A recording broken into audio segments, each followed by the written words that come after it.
A major legal battle over the abortion pill is brewing at our nation's highest court.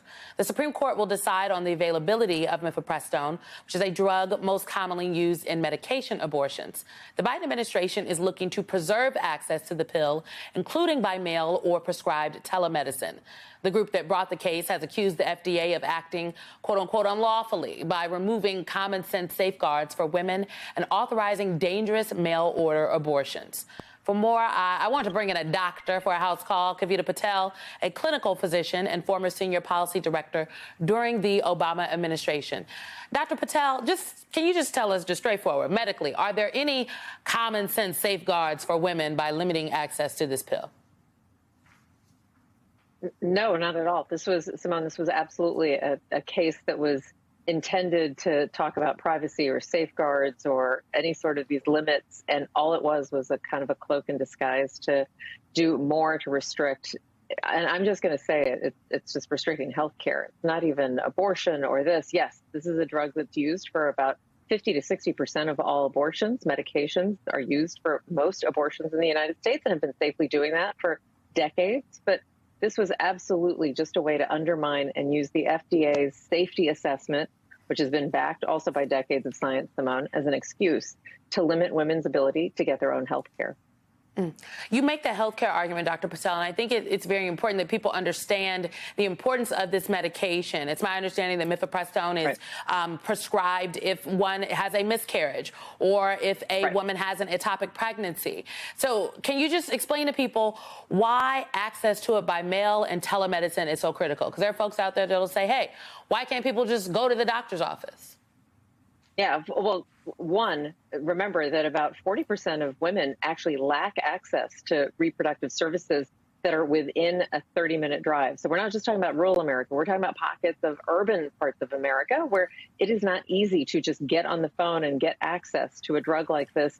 And that's not because this is an unsafe drug. It's because access to care, and especially if you're in one of the 13 states where they've made it criminal to practice medicine and treat women in many cases, that is especially important to have more flexible options. And let's face it, Simone, I can get medications for everything. Why should I limit one part of access to care by telehealth or by mail just because someone has deemed, not a scientist, not a doctor, not my doctors, but because some radical set of people have said that it's not safe. So and this is a very common drug that's used, by the way, just to be clear about what mifepristone is.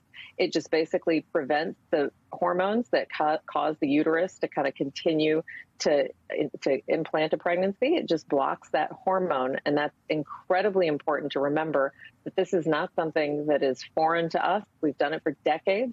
And we use this drug along with another drug. There's two drugs in this regimen. And not having access to mifepristone is basically not just blocking abortion in this country, but it's blocking healthcare in this country. And I find that to be the worst indictment of what we've done in science for not just decades, but centuries, Simone. I can't believe we're having this conversation in 2023, that I have to defend something that has been not only safely approved by the Food and Drug Administration, but has been studied and still to this day has so many safeguards. When I prescribe it, I report and talk about any safety precautions with a patient. So this is not done like overnight, with Amazon Prime. I have to actually go through consent, even if it is by telephone, even if it is by mail. All of that is still in place today.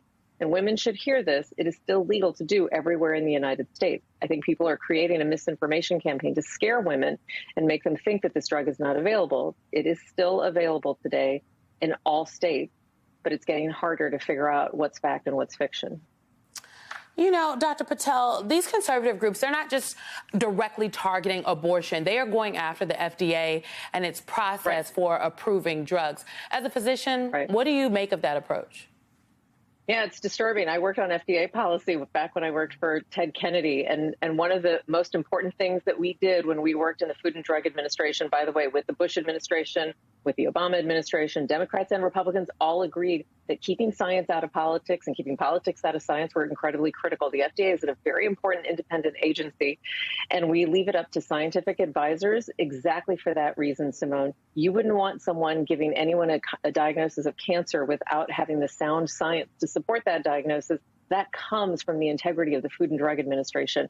So I find that, again, this is all just like smoke and mirrors, using safety as the precaution to basically wedge forward kind of the agenda to block women from having access to health care.